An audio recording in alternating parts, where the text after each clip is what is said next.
আসসালামু আলাইকুম। আজকে নিয়ে এসেছি কচু শাক রেসিপি।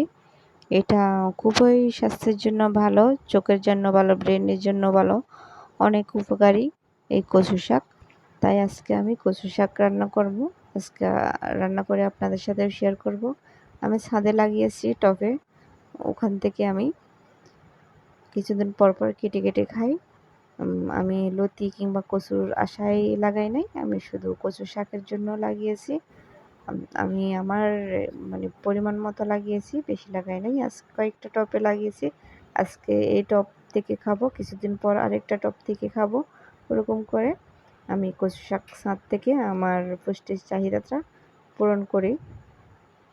তো এখন আমি সবগুলা এরকম করে ছোট ছোট করে বটির সাহায্যে কেটে নিচ্ছি এবং কেটে আমি অফ ক্যামেরায় ধুয়ে নিয়ে আসছি।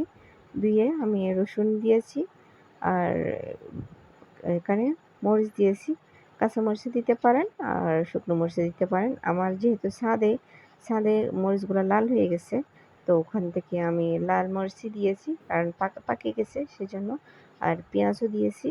সবগুলো দিয়ে আমি 1 কাপ পরিমাণ পানি দিয়ে, পানি না দিলেও একদম এটা হবে না, সিদ্ধ হবে না।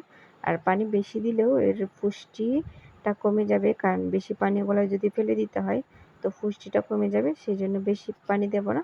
1 কাপ পানি দিয়েছি। এগুলা দিয়ে যখন বলক উঠে গেছে, তারপর নেড়ে চেড়ে এরকম আমি ভালোভাবে মিহি করে নিয়েছি। অনেকের কাছে ঘরে ডাল ঘুটনি আছে, ওগুলা দিয়ে করলে হয়ে যায়। আমি ডাল ঘুটনি দিয়ে করেছি, মিহি করেছি। এরপরে আমি আরেকটা কড়াইয়ে দিয়ে দিছি সয়াবিন তেল। একটা রসুন দাগ দিয়ে আমি এখন ব্লেন্ড করে রাখছি, ওই যে মিহি করে রাখছি আর কি। এগুলো আমি ছেড়ে দিয়েছি। এগুলো ভালোভাবে নেড়ে ছেড়ে কষিয়ে আমি লবণ দিয়ে দিয়েছি। আগে আমি লবণ দিই নি, এখন আমি লবণ দিয়েছি।